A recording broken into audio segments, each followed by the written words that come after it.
बाबा का ढाबा। शहर के घंटाघर के पास एक बूढ़ा बूढ़ी एक छोटा सा ढाबा चलाते थे। दोनों एक दूसरे का सहारा थे और किसी तरह अपना पेट पाल रहे थे, लेकिन महंगाई ने उनका जीना मुश्किल कर दिया था। आज सुबह से सिर्फ 2 ग्राहक आए हैं और शाम के 5 बज गए हैं। कुछ समझ में नहीं आ रहा कि क्या करें। वो सब कह रहे हैं कि बाजार में मंदी आ गई है, इसीलिए सबकी गिराई नहीं चल रही। और बुढ़ापे में पैसों के लिए इतनी मगजमारी करनी पड़ रही है। अभी तो हाथ पैर चल रहे हैं तो काम दाम हो जाता है, बिस्तर पर आ गए तो पता नहीं कैसे चलेगा। बेटा बेटी सब छोड़ के चले गए हमको, बस गरीबी ने नहीं छोड़ा। भगवान के घर देर है अंधेर नहीं, सुनते सुनते हमारी आंखों में अंधेरा छा गया। कल भी बचा हुआ खाना कुत्तों को देना पड़ा था, आज भी यही करना पड़ेगा। रोज की तरह आज भी ग्राहकी नहीं हुई थी। रात को बाबा और अम्मा सड़क किनारे बने अपने ढाबे में ही सो जाते हैं। अगले दिन सुबह सुबह ही एक ग्राहक आ जाता है। बाबा जरा एक चाय और एक कचौरी तो देना। जी भैया, अभी गर्मा गर्म कचौरी तल के दे रहा हूँ। एक ही चाहिए बेटा? आपके साथ आई मैडम जी नहीं खाएंगी क्या? नहीं नहीं, मैं ये सब रोड की चीजें नहीं खाती हूँ, आप इन्हें खिला दो। और जल्दी करो ना, रितेश मूवी जाने के लिए लेट हो रहा है।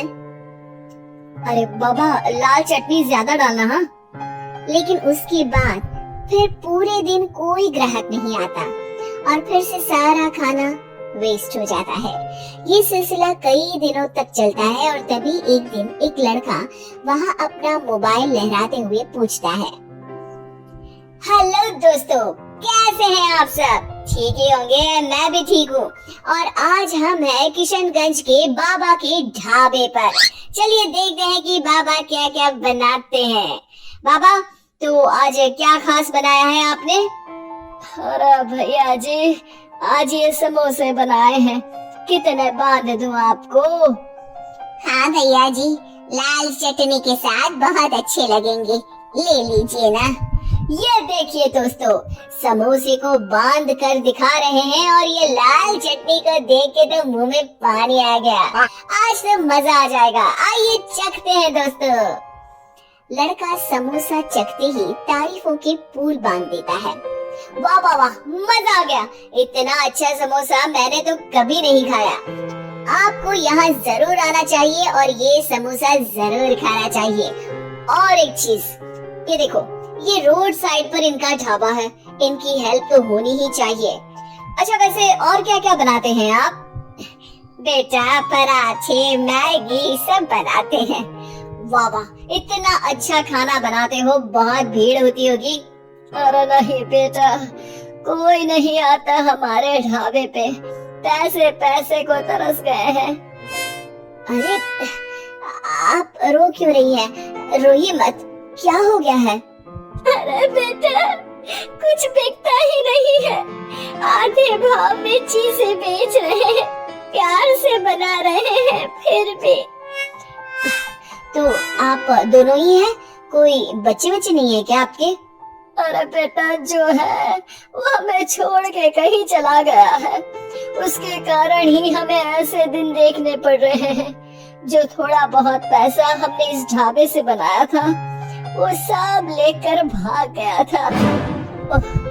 देखिए, आप चिंता मत करिए, मैं आपका वीडियो सोशल मीडिया पर डालने वाला हूँ और फिर देखना कितनी जल्दी लोग आपकी मदद के लिए आगे आएंगे।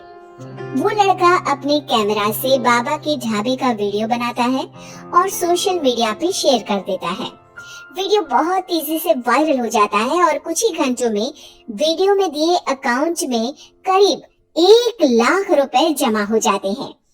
लड़का अगले दिन फिर ढाबे पे जाता है।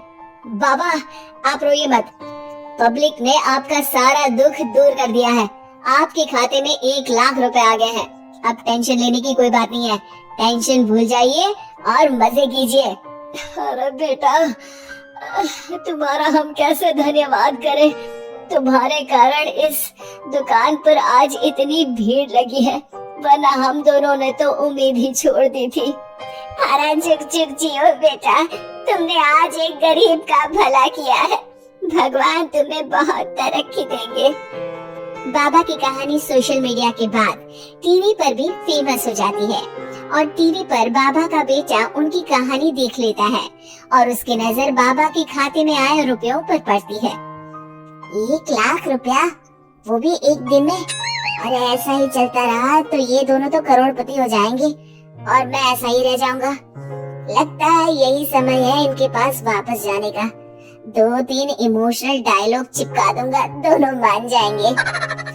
और ये देखकर बाबा का बेटा उनके पास वापस चला जाता है। अब बाबा, मैं आ गया बाबा। अब मैं आ गया हूँ, आप चिंता मत कीजिए, मैं आपकी पूरी मदद करूंगा। अब तो मेरी आंखें खुल गई है बाबा।